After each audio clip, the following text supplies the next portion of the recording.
আলাইকুম, কেমন আছেন? আসলে সবাই ভালো আছেন। আজকে আমি তোমাকে চটপটি আনতে দেখাবো। আমি কিনতে করে বাইক চটপটি আনতে সিঙ্গা করে তোমাকে চটপটি আনতে দেখাবো। এই জন্য আমি সকাল সকালে উঠে চটপটির ডাল ভিজে থুছি। বিকালে আন্দার সময় যেন কোনো সমস্যা না হয় এই জন্য আগেই ভিজে থুসনু, সিদ্ধ তাত্তা হবে এই জন্য ভিজে থুসনু।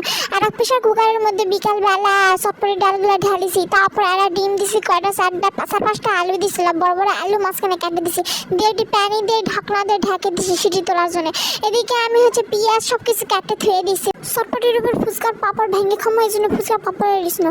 তারপর আর কড়াইয়ের মধ্যে গরুর গোস্ত ইয়া করে লিসি, কষে লিসি। এদিকে চটপটি দিয়ে খামো। আর এদিকে যেগুলো আলুগুলো সিদ্ধ হয়ে গেছে সেগুলো তুলে লিসি, আলু আর ডিম। তারপর আর কড়াই তেল লিসি, লিয়ে ওর মধ্যে পরিমাণ মতো পেঁয়াজ খাই দিছি, লাল লাল করে ভেজে নেবো, বেরেস্তা বানাবো এই জন্য, বুঝছেন? এদিকে ভালো করে ভেজে নেওয়া যখন হয়ে গেছে তারপর যেগুলো আলুগুলো সিদ্ধ করে নিসনো ওগুলো আর ঢকরার মধ্যে ধুয়ে একটা চামচ দিয়ে ভালো করে মুতে লিসি। মতো আলু চটপটির মধ্যে সাইড দিয়ে তাই মতো লিসি। এদিকে দেখি যেগুলো পেঁয়াজগুলো কড়ার মধ্যে ভাজে লিসি সেটা সুন্দর করে লাল লাল হয়ে গেছে। তারপর সামান্য পরিমাণ ভাজা পেঁয়াজ বাটির তুলে লিসি। আমার মা আবার কাঁচা পেঁয়াজ খায় না, ভাজা পেঁয়াজ দিয়ে চটপটি খায় এই জন্য সামান্য পরিমাণ চটপটির জন্য তুলে দিচ্ছি ভাজা পেঁয়াজ। তারপর যে চটপটির ডালগুলো সিদ্ধ দিস না ওগুলো কড়ার মধ্যে ঢালে দিছি, দিয়ে ওটি যে আলুগুলো সিদ্ধ দিস না ওই আলুগুলো ওর মধ্যে ঢালে দিছি, দিয়ে সামান্য পরিমাণ লবণ দিছি।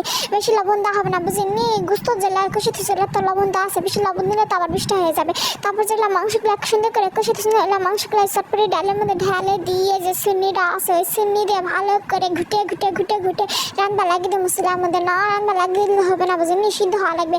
তারপর ওটি 10 মিনিটের জন্য বরফ তুলা লাগিয়ে দেবো। 10 মিনিটের জন্য বরফ তোলা যখন হয়ে যাবে তখন আমার যে একটা স্পেশাল মশলা আছে ওগুলো ব্যাটে থুসনে ওগুলোর মধ্যে ঢালে দেবো, দিয়ে আবার যে সুন্নি আছে ওই সুন্নি দিয়ে ভালো করে লাড়ে সারিয়ে নেবো।